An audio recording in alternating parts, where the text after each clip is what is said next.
18.46%. That's the share of Volkswagens on one UK warranty book that made a claim in a single year. Near enough one car in 5. Same book, same year, same British roads. Toyota came in at 7. Suzuki, on the latest set of that data, came in at 6.29. Now here's the one thing to hold on to for the whole video, because it decides everything else. It isn't the badge that costs you, it's how much is fitted to the car. And before we go any further, let's knock the headline down a bit, because you'd be right to be suspicious of it. Cheaper to repair isn't true across the board. 2 of the 5 brands on this list have an average repair bill that's actually bigger than a Volkswagen's when something lets go. What's smaller is how often you're standing at that desk in the first place. That's the whole game, and it's the bit the forecourt never puts on the windscreen. Stay with me, because number 1 is the brand most of this country treats as an afterthought, and on real warranty claims it's the most reliable manufacturer in Britain. I'm Terry Halloran, and this is British Vehicles. No manufacturer pays us a penny, no press cars, and we don't sell cars. Everything here comes from published data, and we'll tell you which is which. Do me a favour before we start. Hit subscribe. It's free and it costs you nothing, and this is the sort of thing that stops a mate signing for something daft on a Saturday morning. Right? Where this comes from, because there's a mountain of American content on this subject, and almost none of it lands here. The Americans quote J.D. Power. Good study, wrong country. Over here, the numbers that matter are the what car, reliability survey, the Honest John Satisfaction Index, warranty-wise, and the claims data from Warranty Solutions Group. That last one's the interesting one. It doesn't ask anybody how they feel about their car. It counts claims actually made and actually paid. Real faults, real bills, real money. And here's what that data says out loud, in their words, not ours. Reliability isn't just how often a car fails anymore. It's how much the failure costs when it happens. Cars built on simpler, proven platforms give the most predictable ownership. Cars with more systems talking to each other give you the opposite. 2 things we haven't got, and we'll say so. We haven't got a UK figure for how many of any model are sat unsold. Nobody publishes that here, whatever you've been told. And we haven't got a full breakdown of every model in the range. This is brand-level data, so there'll be a good Volkswagen and a bad Suzuki. Judge the engine and the service history in front of you, not the badge on it. Number 5. Kia. Kia's on this list for one reason above all others, and it isn't engineering poetry. It's the paperwork. 7 years or 100,000 miles, as standard, across the range. And it transfers. Sell it at 4 years old, and the next owner inherits the last 3. Volkswagen give you 3 years, and only the first 2 of those have no mileage limit. The 3rd year caps at 60,000. After that, you're buying cover, and VW will sell it to you from about 125 quid a year. Now the honest bit, and it's the reason Kia's at 5 and not higher. On repair cost, Kia are barely cheaper than Volkswagen at all. In 1 year of that UK claims data, the average Kia bill came out at £571. The average Volkswagen bill, £575, 4 quid in it. Anybody telling you a Kia is dirt cheap to fix is guessing. Where it wins is frequency. Kia sat at just under 14% on claim rate against Volkswagen's 18.5%. Same money per visit. Fewer visits. And there's a mechanical reason for it. Most of the Kia range still runs a proper torque converter automatic or a plain manual, not a dry dual clutch. That matters, and we'll come to exactly why in a minute. The concession you need to hear: there was a run of Kia and Hyundai petrol engines with genuine problems, and the group got hammered for it. Buying from that period, you want paperwork showing the work was done.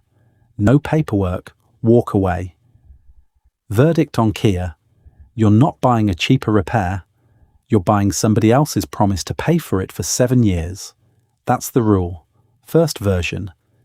It isn't the badge, it's what's fitted, and Kia fitted less gearbox complexity and more warranty. Number 4. Mazda. And this is where the list gets properly interesting, because Mazda did the opposite of what the industry did. While everybody else was bolting a small turbo onto everything to win a fuel economy figure on paper, Mazda kept a big chunk of their petrol range naturally aspirated. Sky Active. Bigger capacity, no turbocharger, timing chain. Here's what that actually means to your wallet, and this is the mechanism. A turbo spins in exhaust gas at speeds you can't picture, on an oil feed, at temperatures that cook that oil every time you switch off hot. It's a wear item pretending not to be one. No turbo means that 4-figure bill doesn't exist on the car. Not unlikely, not rare. Absent. It also means fewer heat cycles through the oil, so the whole engine ages more gently. Compare that with Volkswagen's small petrols. The early 1.4 TSI, the EA111, ran a chain and a tensioner that couldn't always hold pressure. When the tensioner lets go, the chain goes slack. You get a rattle on a cold start, a second or two, then it settles and you tell yourself it's fine. Owners describe hearing that for months. The chain sits at the back of the engine, so getting to it is a proper stripped-down job, and the bill reflects the hours, not the parts. Now the honest bit on Mazda, and it's a big one for this video's title. When a Mazda does break, it isn't cheap. That claim's data put Mazda's average bill at £629, against Volkswagen's £575. 50 quid worse per claim, but Mazda's claim rate was 10.36% against 18.46%. Fewer than half as many owners at the desk. Do that sum over 5 years and it isn't close. The other concession, watch the older ones, roughly 2010 to 2012, for rust round the rear arches and underneath. Mazda had a proper rust reputation then, and they sorted it. But a car from that era wants somebody with a torch under it before you shake hands. Verdict. Buy the naturally aspirated one, not the newer turbo. Chain, no turbo, wide doors, good visibility. That's the rule again. Less fitted, less to pay for. Quick favour before the top 3. If this is any use to you, give the like button a tap. Takes a second, costs you nothing, and it shoves this in front of somebody who's about to sign for the wrong motor this weekend.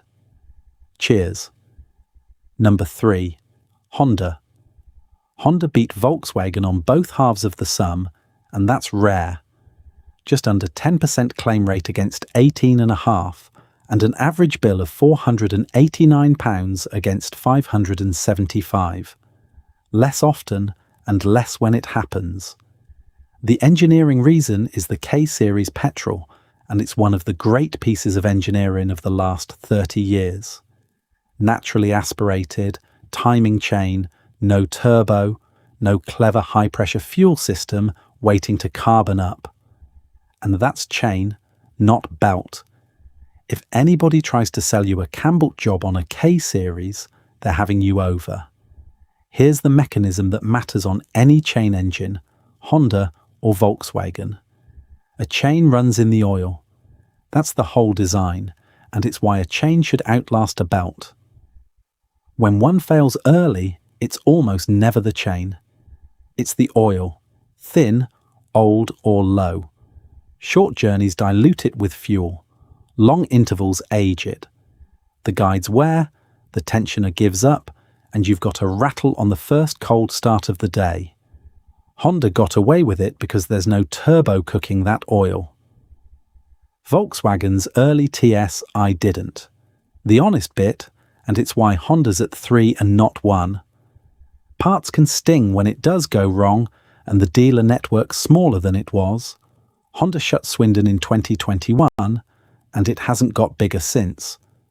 On a four-wheel drive CR-V, change the rear differential fluid. It takes its own specific stuff, most owners never do it, and you'll hear it judder on full lock when it's been ignored. Verdict: buy the naturally aspirated petrol, keep the oil fresh, and you've got an engine that'll see you out. It isn't the badge. It's what's fitted. And Honda fitted no turbo and a chain that gets fed. Number 2. Dacia. Half of you have just pulled a face. I understand why. Dacia's the budget brand, the one people are slightly embarrassed to admit they bought. Here's why it's number 2, and it's nothing to do with being cheap to buy. Dacia is cheap to own, and those are different things. The engineering is deliberately old. Most of it is proven Renault hardware that's been round the block for a decade. And that gives you 2 things. Parts are cheap and everywhere because they're shared across an enormous number of cars. And there's simply less fitted that can fail. Fewer modules, fewer sensors, fewer screens, fewer systems, quietly waiting to cost you 4 figures the month after the warranty stops. In the latest set of that UK claims data, Dacia came in at 9.49%, against Volkswagen's 18.5%. And the people running that study said it plainly. Simpler platforms, more predictable costs. Now compare that with what a modern Volkswagen asks of you. The 7-speed dry-clutch DSG, the DQ200, is the clearest example on sale. The mechanics of it, 2 dry clutches and an electro-hydraulic control unit, the Mechatronic, sat inside the box managing pressure and gear selection. Specialists report 2 repeat failure points. One is the internal connector between the circuit board and the solenoid pack, where the pins suffer from the box heating and cooling thousands of times. That's why the fault comes and goes, and why it's worse on a cold morning.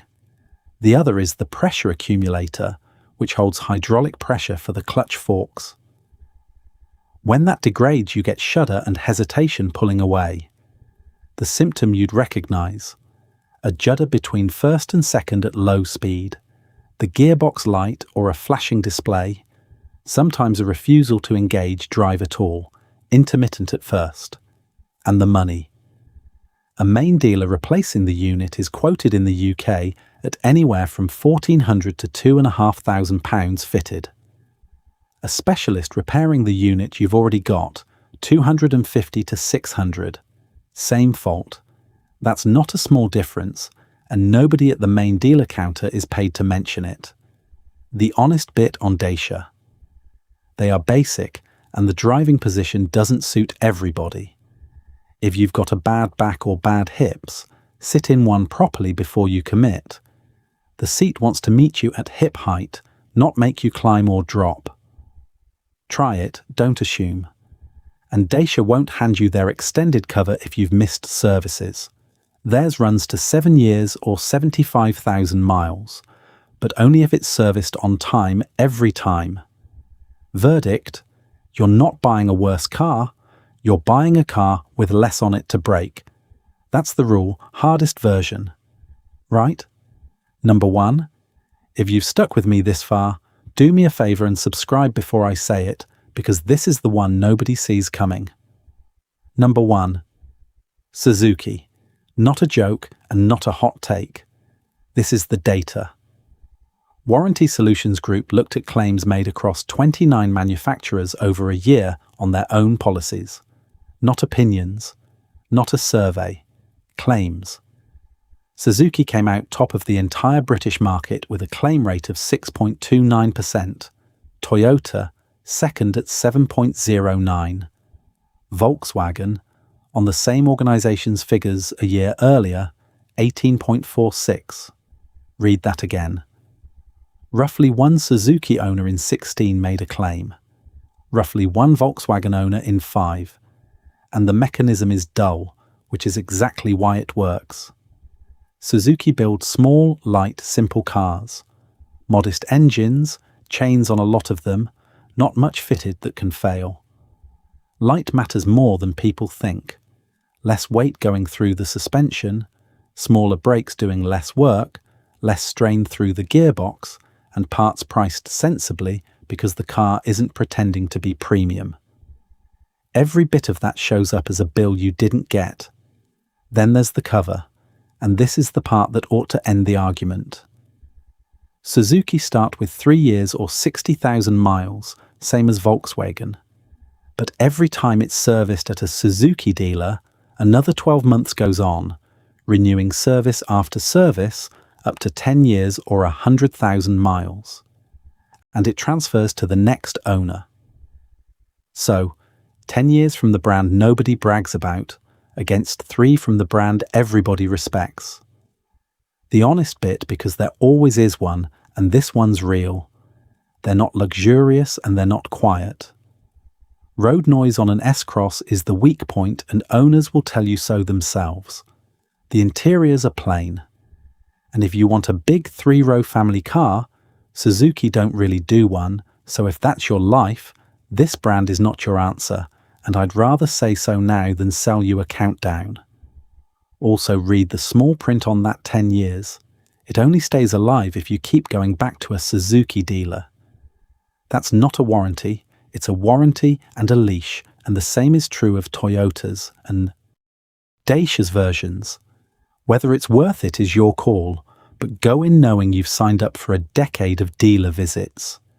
Verdict: the reliability crown was sat in the data the whole time.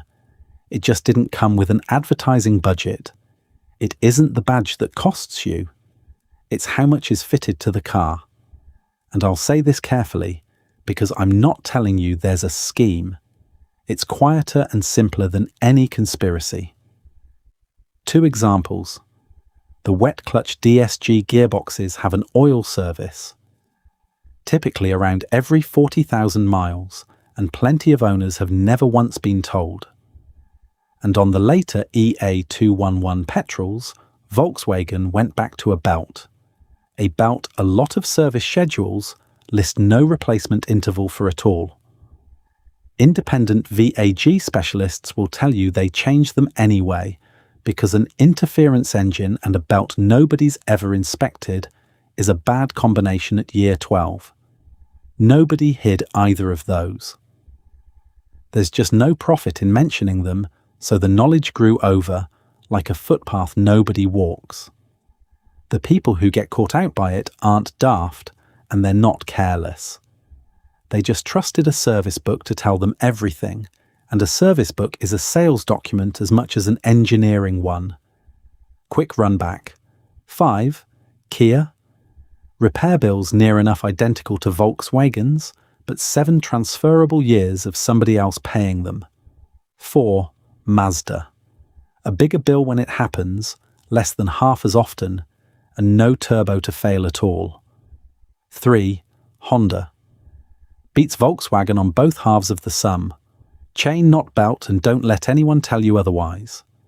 2. Dacia. 9.5% because there's less fitted that can break. And 1. Suzuki. The most reliable manufacturer in Britain on real warranty claims, with 10 years of cover and a badge nobody brags about. Here's what I actually want you to take away, and it's bigger than these 5 brands. Complexity is what costs you. Every turbo, every screen, every module is another thing that fails after the warranty's gone. And the average claim on that UK data has just gone up 7.5% in 12 months, from £632 to £679. That's not your car getting worse. That's labour time and electronics getting dearer. Now, the bit almost nobody puts in these videos, and it's the bit that quietly changes the answer. Tax. From April 2026, the standard rate is £200 a year from the car's second year, whatever it emits. But if the list price when new was over £40,000, you pay an extra £440 on top for years 2 to 6. That's £640 a year, 5 years running, over £2,200. And it follows the car, not the buyer, so it's your bill on a used one. Think about which brands that catches. A well-spec'd Tigane, a Touareg, an ID4 with a couple of options, over 40 grand is easy. A Vitara, a Sandero, a Duster, a CX-5 in most trims, a Jazz, not a chance. Same road, same year, 2 grand apart before anyone's fixed anything. For electric cars, that threshold went up to 50,000 from April 2026, so check which side your car sits on. And if it's registered before 2017, it's on the old CO2 bans entirely. Some of those are hundreds a year. Look up the exact figure for the exact car on the gov.uk checker before you fall in love with it. It's free and it takes a minute. Same with emissions zones. Never take a seller's word that a car's ULEZ or LEZ compliant. Put the registration into the Transport for London checker or your own council's and read it yourself. A wrong answer there is £12.50 a day, and one thing that costs nothing on whatever you already drive. Once a month, engine cold, pull the dipstick out, wipe it, put it back, pull it again, and look at it in daylight. Level first. Low oil is the quietest killer there is. Then the colour. Milky, like coffee with too much milk in it, means coolant getting where it shouldn't. Caught early, that's a few £100. Left alone, you're buying an engine. So tell me in the comments, what have you got, how many miles is it on, and what's it cost you in the last 2 years? Not what you reckon about the badge. Actual numbers. And if you've got a Volkswagen that's done 150,000 without a murmur, say so, because that's data too. If we've got something wrong, tell us straight. We'd rather be put right. There's a card up on screen now with another. One of these, have a look, it's worth your time. Buy with your head, not the badge. This video is based on publicly available recall notices, MOT test data, safety ratings, reliability surveys, and independent review evidence current at time of publication. Individual vehicle outcomes vary. Some models may have had subsequent updates, recalls, or improvements. Always obtain current information and independent advice before making any purchase decision.